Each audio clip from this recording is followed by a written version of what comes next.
मेरा बेटा अब बड़ा हो गया था और अच्छी खासी कमाई भी कर लेता था, तो मैं सोची क्यों ना उसकी शादी करवा दूं। जब शादी के बारे में मैं उससे बात की तो वह बोला कि माँ, जैसा आपको ठीक लगे कर दो।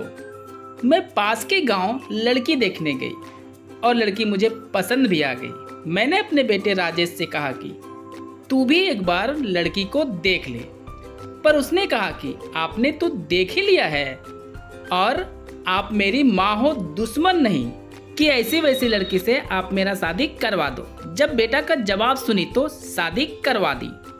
सब कुछ ठीक से हो गया, लेकिन सुहाग रात के दिन को बेटे के कमरे से चीखने की हल्की हल्की आवाज सुनाई दी तो मैं छत पर चली गई। मैं बहुत खुश थी। सुबह जब मैं नीचे आई और बहू के पास कमरे में गई तो वहां सिर्फ मेरा बेटा ही था, तो मुझे लगा कि बहू बाथरूम गई होगी। जब मैं बाहर आई और कुछ समय बाद भी जब बहू को नहीं देखी तो अपने बेटे से बोली कि अरे बहू कहाँ है, दिखाई ही नहीं दे रही है। तब राजेश ने कहा कि वह तो रात में ही भाग गई है। मुझे अजीब लगा कि भला ऐसा कौन करता है। बेटा बोला, छोड़ो माँ, वह अच्छी लड़की नहीं थी। मैं कुछ दिन इंतजार की अपनी बहू का, लेकिन जब वह घर नहीं आई तो मैंने उसके घर जाके उससे भेंट की। वह बोली कि माँ जी, आपका बेटा इंसान नहीं जानवर है। अगर मैं नहीं भागती तो वह मुझे जान से ही मार देता। मैं बोली कि तुम मुझे बताओ कि क्या किया उसने, लेकिन वह बोली कि आप यहाँ से चली जाइए, नहीं तो अच्छा नहीं होगा। मैं वापस आ गई और उस पर मुझे गुस्सा भी आ रहा था।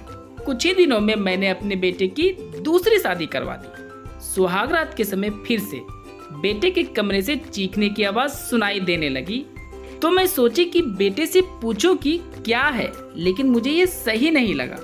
मैं बगल के ही कमरे में सो गई। सुबह हुई तो बहू के कमरे में गई तो देखी वह सोई हुई थी। जब उसे जगाई तो वह जागी और रोने लगी। वह भी मुझे और मेरे बेटे को भला बुरा कहकर अपने घर चली गई। मैं तो अब सोचने लगी कि ये हो क्या रहा है। मैंने अपने बेटे से पूछा कि क्या बात है, तो वह बोला, माँ तेरी ही गलती है, तू अच्छी लड़की नहीं खोज पाती है। मुझे बोलकर वह तो चला गया। मैं सोची कि हो सकता है मेरा बेटा सही बोल रहा है। इस बार मैं नई बहू के घर गई तो नहीं, लेकिन फोन करके पूछी कि तुम वापस आओगी, तो वह बोली इससे अच्छा तो मैं मरना पसंद करूंगी। अब मैंने बहुत अच्छे से खोजबीन करके एक लड़की अपने बेटे के लिए फिर से पसंद की और उससे यह भी बोली कि तुम तो मेरे बेटे को छोड़कर नहीं ना भागोगी। तो वह बोली, माँ जी, वैसे भी मैं गरीब हूँ और मेरा इस दुनिया में कोई भी नहीं है, तो जो भी हो मैं भाग तो नहीं सकती हूँ। शादी हो गई और सुहाग रात का समय आ गया तो बहू ने मुझसे कहा कि माँ जी, अगर बुरा ना मानो तो एक काम कीजिए कि आप भी मेरे साथ रूम में छिपकर रहना, तब ना सही बात का पता चल पाएगा कि आखिर दो दुल्हन भागी क्यों। पहले तो मैं मना कर दी, लेकिन फिर मुझे भी एहसास हुआ कि मुझे देखना तो जरूर चाहिए कि क्या गड़बड़ है।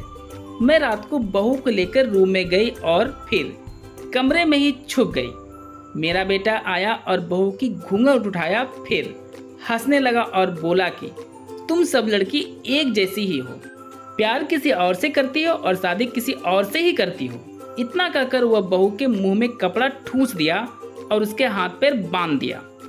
दोस्तों, कहानी का एंडिंग पसंद आए तो कमेंट करके जरूर बताइएगा, और हाँ, ऐसी ही कहानी सुनने के लिए चैनल को सब्सक्राइब और वीडियो को लाइक जरूर कीजिएगा।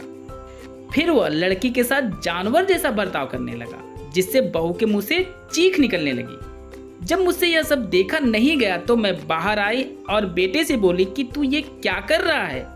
मुझे देखकर बेटा डर गया और बोला कि आप यहाँ क्या कर रही हैं। मैंने पहले बहू को आजाद की, फिर मैं बोली कि तू जो सबको ये दर्द देता है, आज हम दोनों मिलकर तुझे देते हैं, फिर तुझे अपनी गलती का एहसास होगा। तब बेटा बोला कि नहीं माँ, मुझे माफ कर दे, मैं गुस्से से ऐसा करता था। फिर मैंने बहू से कहा कि तू ही बता कि क्या करनी चाहिए इसके साथ। तो बहू बोली कि अगर एक मौका नहीं दिया गया तो ये और भी ज़्यादा शैतान बन जाएंगे, इसलिए इनको माफ़ कर दीजिए। तब मैंने अपने बहू के कहने पर बेटे को माफ कर दी और फिर सब कुछ सही हो गया।